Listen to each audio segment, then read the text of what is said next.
Hey guys, this is Editors Depot and you're watching another intro template tutorial. Feel free to pause this video at whatever moment you wish if we're going a little too fast for you. And if you have any questions, leave them down below in the comment section. We always reply to every single comment, and if we're away for a minute, just go ahead and comment down below and there's very friendly people that will help you, guaranteed. It's important to remember that this is a pre-made tutorial that we've carefully selected and approved because we noticed that it works the exact same way. If you have any questions, comments, or it's just not working for you, just leave a comment down below and we'll get back to you, guaranteed. Now this tutorial requires both Adobe After Effects and Cinema 4D. You will absolutely require them. If you do not have them, go ahead and visit EditorsDepot.com. We can do any template customization at very affordable prices. Just feel free to select the template you wish and check out with it and detail everything you want on the template. Now that that's out of the way, all you're going to want to do is open up the Cinema 4D file. So here it is, and we already have it open, so I'm going to go ahead and bring it up. And as you can tell, everything is ready to go. All you have to do is replace the text, render, and you're done. Except one little thing, there's sometimes problems that come up with the templates, and I'm going to go ahead and cover them here. Sometimes the audio will be included, and you don't have to worry a bit about that. As you can tell on this template, the audio is included. It's not a problem at all, and sometimes the font is not included. If it's not, all you want to do is of course look for the text layers. They will look a little like this. Select it, and then hit font, and select any font you wish. You can visit DesignerDepot.net for any font you wish. The first thing you want to do is of course modify one of the text layers. So here it says your. I'm going to go ahead and hover the text after I select it and replace it with editors. I'm going to do the same thing for the second layer behind that one. I'm going to hover the text and write editors. Now that that's done, I'm going to go ahead and render preview. And as you can see, it says editors, everything is 100% fine. You do the exact same thing for the bottom layers. I selected both at the same time. I'm going to replace it with Depot. Once I go ahead and render preview, it looks amazing and I'm happy with it.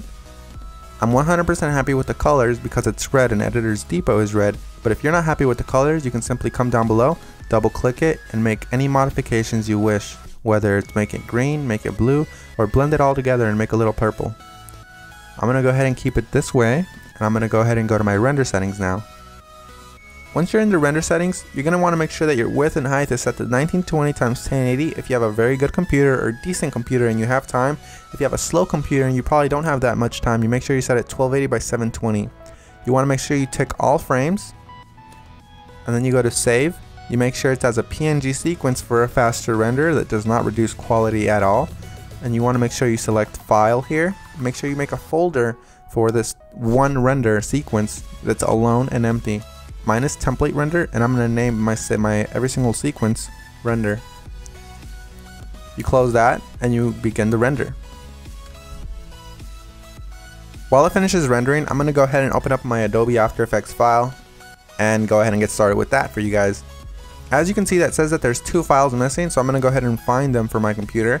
So I'm going to wait for it to load, and as you can see, it says here that the audio is missing. I'm going to go ahead and double click the file, and I'm going to find it for the computer. It should be included in the template, and if it's not included, we're sorry and we're going to do our best to try to help you, but if it's not, you can go ahead and include any audio you want. As you can see here, it's not included, so I'm going to go ahead and just drag in one of my copyright-free files that I have in my library. You can use the one that we're using for this tutorial. Another really quick tip you can actually follow is just close this, right click the file, and go to rename. You can actually copy the entire name if it still has the original name of the song. Then you go back to YouTube, you paste that there, and you download the file from there. You want to make sure it's copyright free and you're not breaking any laws though. Once you've gone ahead and replaced your song, you're going to want to go ahead and replace the other thing that was missing, which is of course the PNG sequence. It might be a PNG file, .png, or it might be an MP4 file, or anything within those regards, like QuickTime for example.